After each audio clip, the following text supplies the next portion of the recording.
Hi everyone, how are you doing? In this video, what I would like to talk about is the components of art, namely subject, form, and content.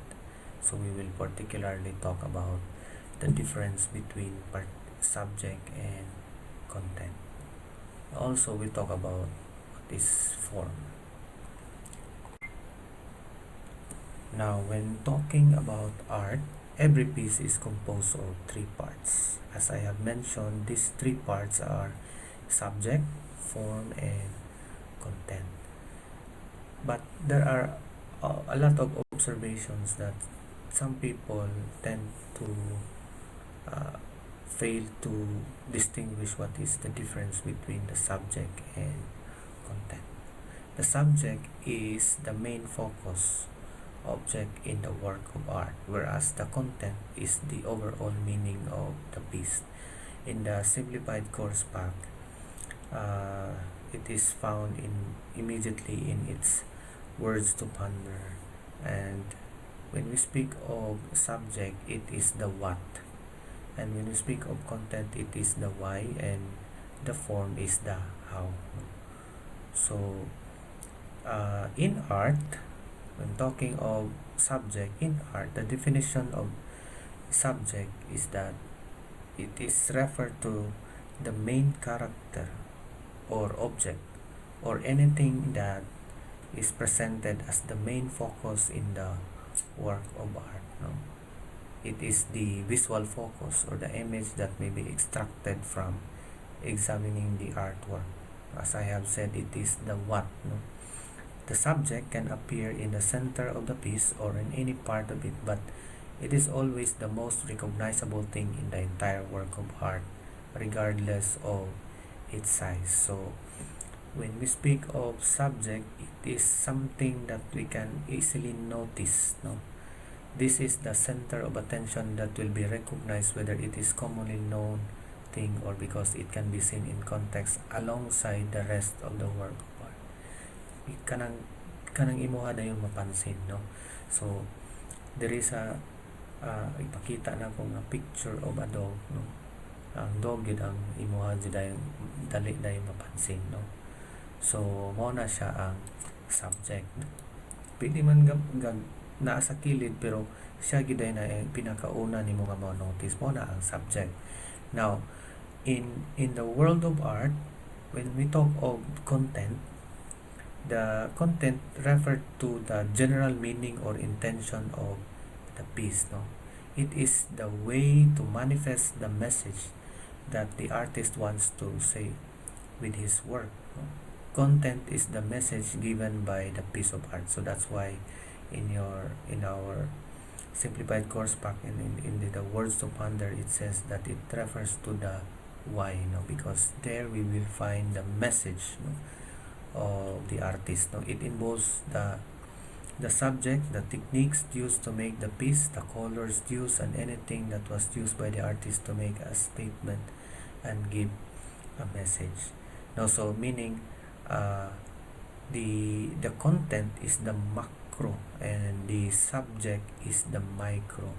So the subject is included in the overall content. No, the content that includes the medium, the techniques, and of course the subject. So in the simplified course pack that I have provided you, I gave the example of a dog. No, so a dog is easily noticed, and when it in a dog running on the beach, the dog that would be the subject because it is the most recognizable, but it is also the dog is I would say that the movements and many other things that is included in that, for example in that painting, no? Like for example the hair is moving or that it is running on the beach, or it means that the dog is happy. So in conclusion, when we talk of the content, it involves all the parts of the work of art. No? As I have mentioned, it includes the subject and making it a part of the content, no?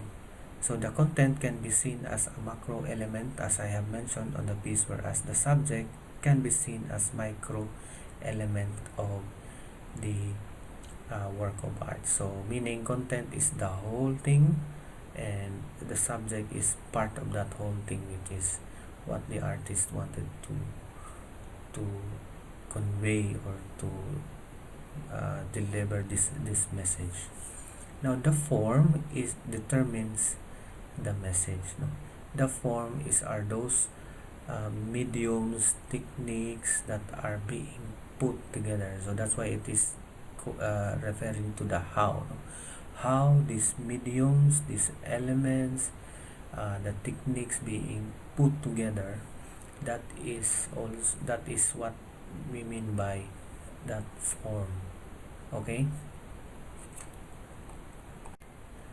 at this point let's talk about the types of art. So we have three types of art, namely representational art, non-representational art, and then abstract art. In these three, what is in the middle is the abstract art. So when we speak of representational art, these types of art have subjects that refer to objects or events occurring in the real world. So the most common example of these are those arts that are portraying human person. So those types of painting like portrait or still life, no? So in the slides that I have show you, you will find there as still life, where there are those jars, meaning it really found, you can really found those jars, those same pictures in the real world, in the actual, no? So it represents some objects or events, or in this case, in my example, it represents objects of jars and some fruits, and that is what we call representational art, when it represents a actual real thing in the world that we have seen. Now when we speak of abstract art, talking of abstract art, this art is based on the imaginary form from the real world. So it it exists on a continuum from somewhat representational work, but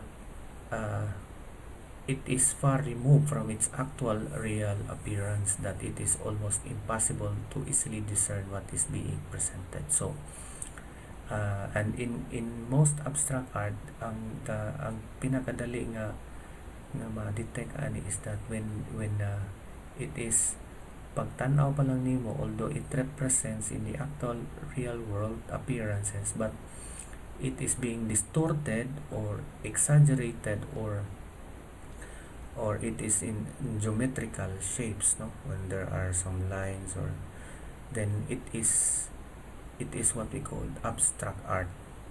Okay, so now when we speak of non-representational art, no, it talks about a kind of art that does not make reference to the world, whether it is a person, place, thing, or even a particular event, no?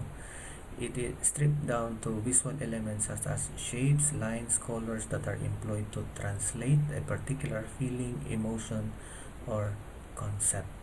So in the simplified course pack, you find there a picture of an example of representational art, while in this video I have chosen a painting made by a Spanish painter, no?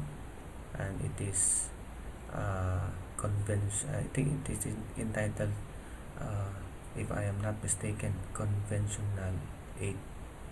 So it is just a combination of lines, shapes, and you also find colors, no? So this type of arts, maybe by just looking at the pictures of each of these, you can immediately say that distinguish between these three things, no? So just be careful that sometimes the non-representational art sometimes being mapagkamalan nimo nga abstract, no, but lahi gini sila, no, sa abstract. Ang abstract naa pa gyapon siya gamay nga resemblance sa mga real objects that appears in our world, but it is somewhat either distorted or exaggerated or in geometrical shapes. So that's the three types of art. To continue, let's talk about the sources and kinds of subject. Now there are 6 main subjects that artists have been exploring in art for centuries, no? These are still life, landscape, nature, portraiture, abstract, and Day of the Dead. While those that are not mentioned, which is still included in their subject, are not mentioned, are those figures, everyday life, history and legend, religion and mythology, dreams and fantasy, no? As to the landscapes, that includes either cityscapes or seascapes, no? Also, subjects are also the animals, no? Now, the choice of the artist, that would be the next thing that I would like to talk about. So, practically, everything under the sun is raw material for the artist to draw his subjects. So the choice of the artist with regards the subject, most if not all of the visual arts are representations of what the artist thought and felt about the world they live in. So it is always the choice of the artist as to what subject or what the content, no, particularly the subject, no, or they are representations of things the artist imagine or dream about. So meaning anything under the sun, whatever subject an artist chooses, his choice involves some personal statement. But there are also things that affect an artist's choice of a subject, namely the mediums, no, the time in which he lives, or the patronage he gets, and lastly the developments in science and technology. Now the value of a work of art does not depend on the artist's choice. No? It does not mean that the more profound the subject, the greater the work of art. Rather, the worth of any representational work of art depends upon the way the subject has been presented. How a work of art is to be appreciated and assessed, it has been agreed that it has more to do with the way in which its subject or theme is presented than with what our subject or theme presented.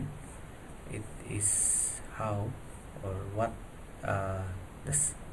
how it is being presented. So when we talk of the choice of the artist, it is either considering those mediums or the time or the patronage or the developments in science and technology. The most important thing is that the theme is presented, it has more to do with the way in which its subject or theme is presented. Okay, so that's all. That is all my discussion about this topic. If you have questions or clarifications, feel free to message me. Thank you.